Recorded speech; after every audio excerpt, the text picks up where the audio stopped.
সবাই একটা ঝরে হাত তালি দিন।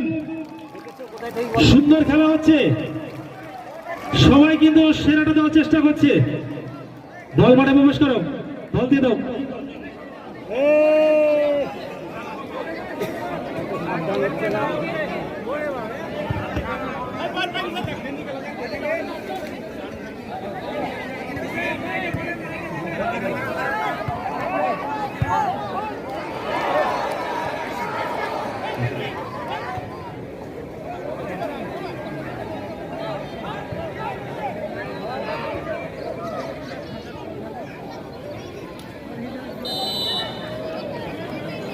বাইরে যে বলটা গেল তোমরা টেন্টে জমা করো, যাদের কাছে বাইরে যে বলটা আছে টেন্টে জমা করো।